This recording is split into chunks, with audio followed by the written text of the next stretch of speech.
This video is going to go over the different user access levels and how to create and remove users. So to get to this section where I am at the moment, I've clicked on settings, and then I can either scroll down or just click on the staff and users option up there.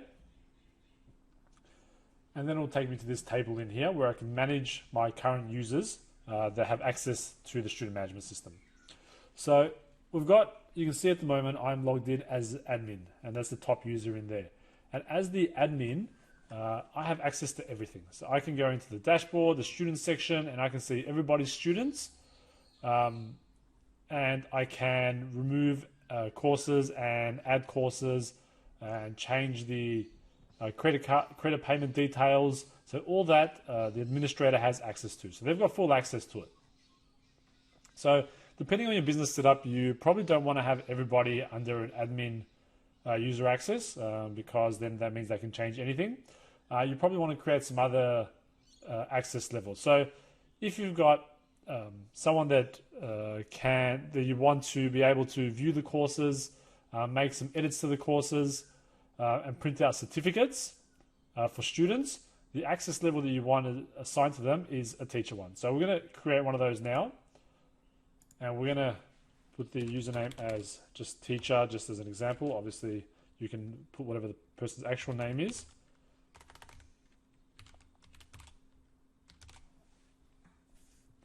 And we'll give them a password. And the access level here, we're going to put as teacher. Job title, we'll just put the teacher. And name, we can just put John. Create. Okay, so now we've got a new user for the student management system. So what I want to do now is create one more user and assign that one as an assessor. And then we're going to log in under each one and see what the difference is. So let's create one more, and we're just going to call this one ASSESSOR, assessor.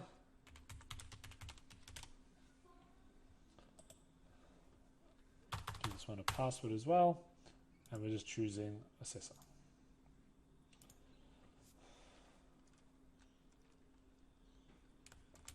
And this can be Sally.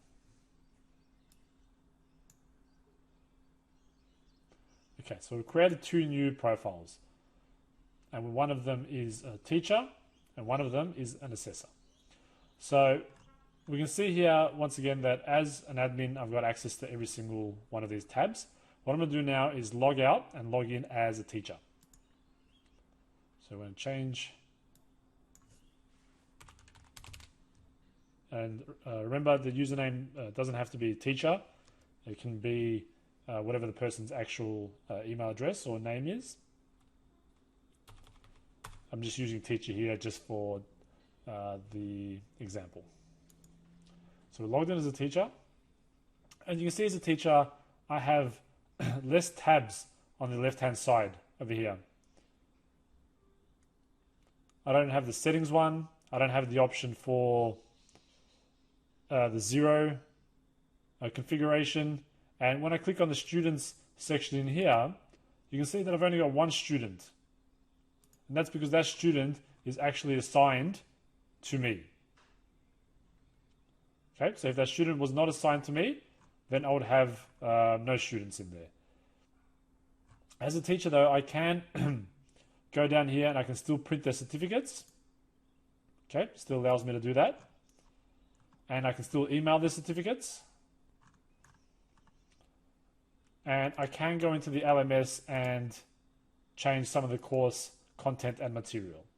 Okay, so that's an important distinction to remember once we go into the next one. When you go to the assessment section, different to the admin here as well, is that I can only see my own assessments and my own students. So you can see here I've only got that one student, and at the moment as it stands, I don't have any assessments that are waiting for me. Same thing with the classes. You see that I've got no classes here, and that's because there's no classes that are assigned to myself. So I'm going to log out of that one now. So I'll just change the username here.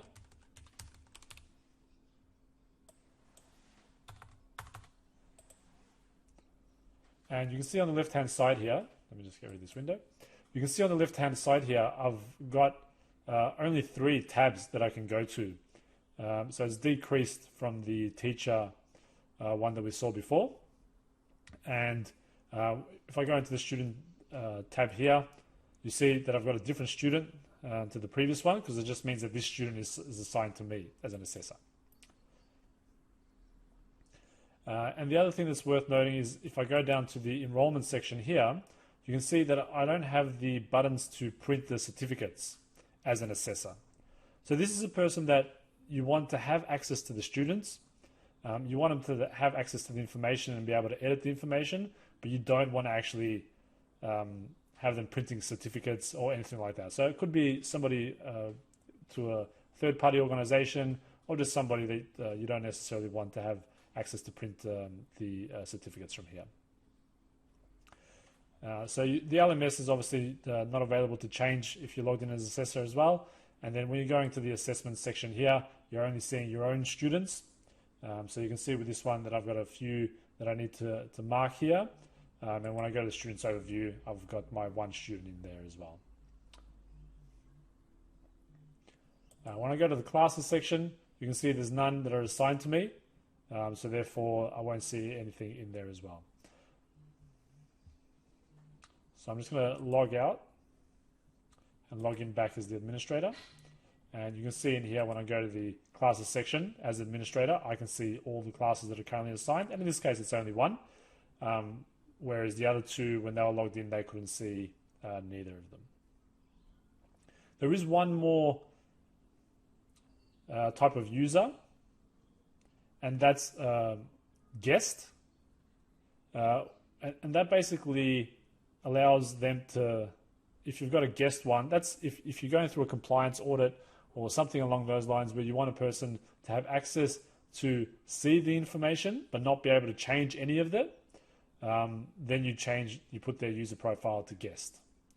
That's going to be a very rare case that you actually be using that one. Majority of the time, you're either going to be using admin, you're going to be using assessor, or a teacher. Thank you very much for watching this video. As always, if you've got any questions or suggestions, please feel free to contact us.